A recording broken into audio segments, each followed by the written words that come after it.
Hey guys, and welcome to the Working Money Channel. So Bitcoin maintaining that $40,000 price point right now. Bitcoin's trading just over $40,000 at about $40,035 at the time of this recording. We can see, if I zoom in here on the daily, we did see a couple of bullish days for Bitcoin. Now we're just kind of staying relatively neutral. If I put it here on the hourly, you guys can see we did hit that high up here of about 41,000, Bitcoin coming back down, and now finding equilibrium in that price range. If I bring up XRP on the hourly, zoomed in here, you can see XRP did reach almost 93 cents yesterday, now coming back down to about 88 cents. So also seeing this kind of bullish momentum, albeit, volume still isn't that great. We're just kind of slowly moving to the upside at this moment in time. And if I put a Fibonacci on here, you guys can see just still, not even up to the 0.236 yet for XRP. Market cap in and around 1.7 billion. Bitcoin dominance still hovering in and around 43%.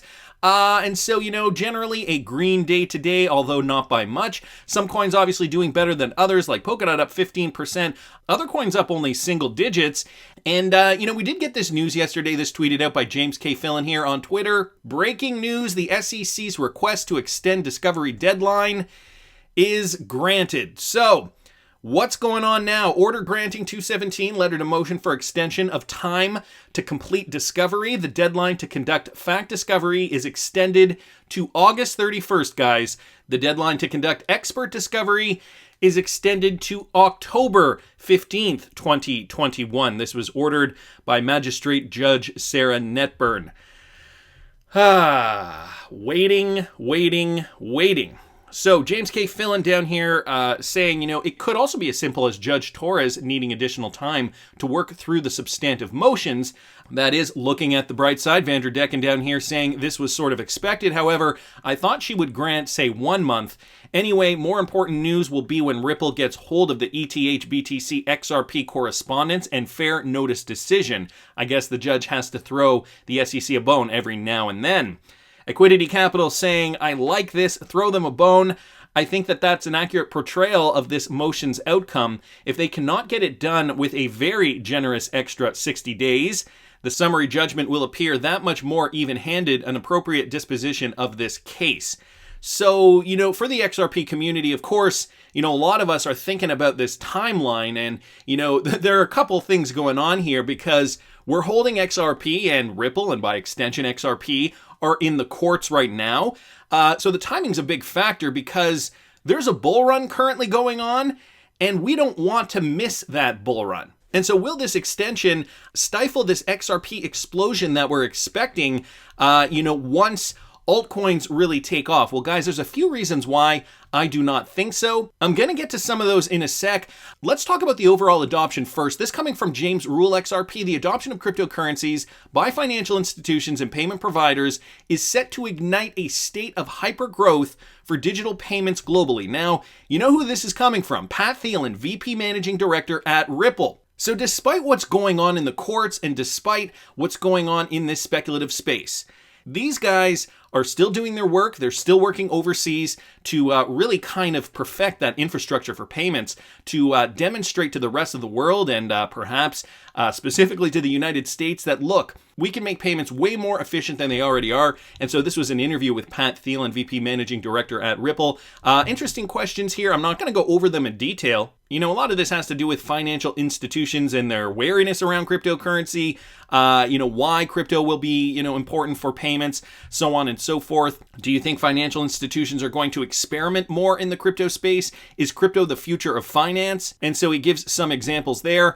But to be honest with you, I think that this statement is the most telling. The adoption of cryptocurrencies by financial institutions and payment providers is set to ignite a state of hyper-growth for digital payments globally. Let that sink in. In the coming years, digital payments are going to go through DLT technology. Companies like Ripple already have the upper hand. They've already been doing this for several years. And so this explosion coming into the 2020s, into this decade, is going to be huge for Ripple and XRP. We're also seeing Ripple customers expand. For instance, this one from T-Hole Bedict XRP, Ripple customer Neum and Ripple customer TravelX. They're launching a new digital remittance offering in Hong Kong. Already live in Australia and Singapore, this digital remittance offering, powered by Neum's global payment rails and real-time payment capabilities, enables TravelX users in Hong Kong to remit money to more than 50 markets across the world almost instantly. Over recent years, Hong Kong has developed a diversified and inclusive payment ecosystem that enables residents to make instant domestic fund transfers via the faster payment system. However, cross-border payments remains to be a challenge given the long processing time and high cost involved, with the local government looking at ways to enhance and speed up its cross-border bank remittance services. So, Neum, TravelX, both Ripple partners, and now these guys are teaming up to really kind of make cross-border payments as efficient as possible. Here's a quote: "Expanding our TravelX digital suite to offer digital remittance services to users in Hong Kong is a natural next step for us. With social distancing measures still in place across the globe, we understand the growing need for customers to have access to faster and more convenient ways to transfer funds across borders. We are excited to offer this new service to Hong Kong users, providing them with a seamless way to send funds abroad." So, big news there, coming from not one, but two Ripple partners, NEX and TravelX. Wanted to thank T-Hole Bedict XRP for posting that. We got another one here from DJ Peter Vass. These guys are also a Ripple partner. This has to do with NAGA Group, and they're launching a payments arm. So NAGA Group, provider of the social network for financial market trading, NAGA.com, announces the launch of its revolutionary payments platform, NAGA Pay, with the UK and EEA payments and Visa debit cards. So NAGA's unique program will offer users the opportunity to link and access funds directly in their payment and brokerage wallets, as well as their physical crypto wallets, the latter being subject to licensing later near Q4. NAGA is yet again delivering on its promise of designing and deploying disruptive products that users can apply to better the way with which they interact concerning their funds and investing decisions. NAGA Pay will offer direct payment services supported by all asset classes available on the NAGA trading platform. The all-new NAGA Pay app is powered by Contis, one of Europe's leading providers of payment solutions to fintechs and financial institutions. So some great news there. For anybody using NAGA Group's suite of software products, wanted to thank DJ Peter Vass for posting that. I got another one here, guys, from T-Hole Bedict XRP. This has to do with Revolut Group, and they're partnering with PNC subsequent to regulatory approval, who is a Ripple customer, PNC acquisition of another Ripple customer. So now we're starting to see something a little different in 2021, if you guys have noticed. This first Ripple partner article that I mentioned here also had to do with two Ripple partners, and now this one also concerns two Ripple partners as well. So Revolut Group Canada Inc. is pleased to announce that on the 11th of June, it received notification from PNC Financial Services Group concerning the continuation of the commercial relationship with Revolut Pay EPSL, subsequent to the regulatory approval PNC acquisition of BBVA. So again, two Ripple partners. Here's a quote from Revolut Group CEO Steve Marshall. He said, "We are excited about our future relationship with our new partners PNC. Our subsidiary Revolut Group USA Inc. has been preparing to take full advantage of this synergy since news broke concerning the possible acquisition of our partner BBVA USA late last year. While business begins immediately with PNC, we further expect that the eventual regulatory approval of our pending U.S. financial license should greatly enhance this partnership, both fomenting and cultivating our relationship with PNC towards broader horizons." Note the term that he uses here, guys, synergy. The reason a lot of these companies tend to partner up is because of this thing that they call synergy. It's, this buzzword that kind of came about in the 2000s, I'd like to say, maybe earlier, maybe the 90s. And it has to do with that symbiotic relationship that two partners can benefit from each other, right? The synergy is what they can both bring to the table to push both their mandates forward. Now, think about it this way. Two Ripple partners banding together, and now they're creating their own synergy. Remember what Brad Garlinghouse said about the RippleNet network. The more people that are on the network, the better it is going to be overall for the network. And so, when we're seeing companies using the same technology, i.e. two Ripple partners, one could only assume that this would be better for their ultimate mandate. And so, this synergy between Ripple partners, a very, very positive thing. The more people that are on the Ripple network, the better. So I wanted to thank T-Hole Bedict XRP for posting that. And I just wanted to remind you of this, guys. I know the court discovery dates have been pushed. A lot of us are getting anxious. Listen to what Brad Garlinghouse says about a year ago with regards to this technological Cold War that we're having with China. Just listen to this. It's played out over 20 20 plus years. And I think that's likely to happen here as well. But I think we all have to start from the same viewpoint. And from my point of view, the US is effectively an all-out technology and economic Cold War with China. And, I think that's likely to get worse, not better. And I think if we don't recognize how, the position we're in today, it's kind of that old adage, if you don't understand the problem you have, you can't fix it. I think the SEC's inaction is helping China succeed. Now, remember, this was before the SEC dropped the lawsuit. I believe this was from back in July of 2020. And Brad Garlinghouse saying the SEC is essentially helping China succeed. It's a ticking time bomb. It's a good thing that Ripple has a foothold in the rest of the world, that they can kind of permeate other countries with their technology so that they can at least have a bit of a foothold there. The US, perhaps maybe one of the last ones to jump on board with this kind of emerging technology. But, this does give me hope. I don't think that the US government is unaware that this is happening, and I do think that positive cryptocurrency regulatory clarity is coming down the pipe. I do think this is just a little blip, so let's go over this extension thing, then I'm going to tell you why I don't actually think XRP is going to miss this bull run. SEC had 8 years to collect evidence and ignored the judge's order twice to turn over discovery to Ripple, but the judge grants them an extra 60 days. Does this make sense to anybody? It sure as heck doesn't to me. This coming from XR Patience here on Twitter. So yeah, it's frustrating. I get it. I get that sentiment. We just want to have that clarity so we can get on with our lives. Our XRP attorneys say that it's quite common for the judge to grant the extension. This coming from Jax Long. Regretting says XRP owners must become Buddhas. I'm convinced JM is all part of this. In my opinion, he's helping the SEC, therefore giving himself time to finish selling before the SEC deems XRP a security. JM meaning Jed McCaleb. So one point of view there, this coming from Stéphane Hubert, my own personal stupid opinion, the motion to extend playing for time is the only leverage the SEC has and had left. Maybe they postponed the Sunshine meeting because they wanted to wait for this decision. Dictator Know-It-All down here saying, the way I see it, if the SEC needs more time, then they have obviously not found anything. If they find nothing during extension and they try to extend again, the judge will deny it. If the SEC don't find anything, they'll most likely settle. Obviously, they won't find anything. And you got to think of it this way. If the judge has granted them more time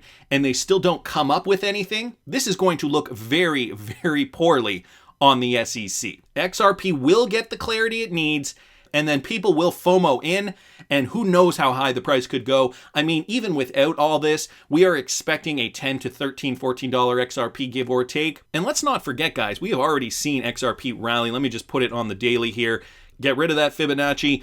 We've already seen XRP rally, right? The lawsuit was noted here. We did originally see that decline, but even though we have been in a lawsuit, XRP has rallied up to the targets that we had expected. Let's put a price range on here, and even from the bottom, 17 cents back in, when was that? Late December, all the way to the top here. So XRP rallied about 1,000% from its low to its high during a period of uncertainty. So let's not lose sight of that. Another reason I'm not too concerned, guys, is because of this. Now, I have Bitcoin up here on the daily, and I just want to bring up the date range tool here, going from the trough of the bear market in 2011 for Bitcoin all the way to the height up here in 2013, November 2013.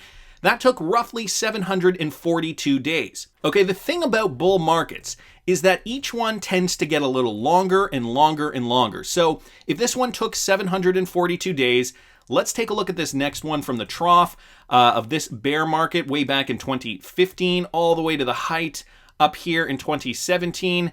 So that took about 1,068 days. You guys can see that there. So 742 days, 1,068 days. Even if we take this same amount of time, 1,068 days from the trough of this bear market from back in 2018, all the way to the end here, 1,068, where are we here? 1,068 days, give or take. That would still bring us, guys, to November of 2021. So this extension for discovery, August 31st, and then final expert discovery extended to October 15th. Even if we take the exact same amount of time from the last bull run, from the bottom to the top, we are looking at mid-November 2021. So this is around the time that, I mean, if we had to predict for time, we could possibly see an alt season. And I've maintained Q4 of 2021 very, very reasonable. And that's not to say that this won't extend even longer. I mean, what is it? Bull run 2013 to 2017. That's about 44% longer. And so even if we take 1,068 times 44%, if we add another 470 days on this number, 470 days, and I mean, this is not by any means a way to calculate where we could possibly see time go. That would bring us to roughly, where are we here? The chart doesn't even go this far. Here, even if I just do a quick Google search, 1,538 days from December 12, 2018, that would bring us to February 2023. Now, again, not saying that this is how long it'll take until the bull run is over, but just again, guys, it does still show that we have a significant amount of time. 60-day extension, not terrible. Let's also not forget this fractal pattern over here that looks like we are following quite closely, okay? If I take that fractal pattern over here and just match it up with what's going on right now, we can see similar dips and valleys, and this would also take us out to November of 2021. So I know we are seeing this pattern happen a little quicker than we did back in 2017, and I even did a video saying, could we even see this happening sooner, right? Could we see an altcoin blast off sooner?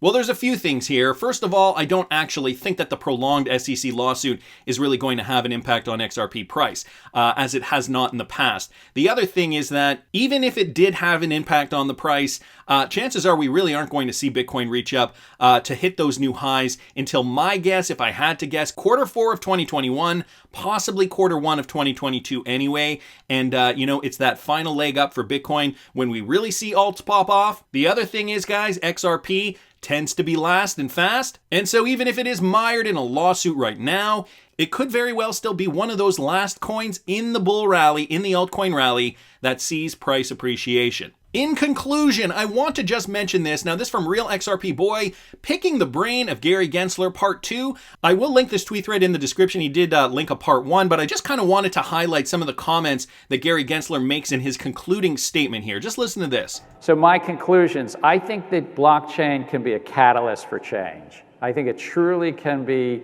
transformative in finance in particular. That doesn't mean we're going to lose central banks or commercial banks. I think commercial banks and central banks will be here for decades. But I think that these could be catalysts for change. Our payment systems could be much faster, much more economical. We could have more inclusion in our payment systems. I think finance itself can be better run and more efficient, and that some of the startups will beat the... He finishes off by saying some of the startups will beat the incumbents. Sorry, I should have said this was from the Blockchain Economic Forum of 2018, so before Gary Gensler was named SEC chairman. But he's got a positive outlook, right? Even just in this final concluding statement. Blockchain technology is going to reframe the future of finance. Some of the startups will beat the incumbents. This to me all sounds very, very positive for Ripple the company and XRP the token. That's just my opinion, but I want to hear what you guys think. Please subscribe to the channel if you haven't already. Like the video if you like the content I'm providing. I always love hearing your comments. See you in the next one, guys.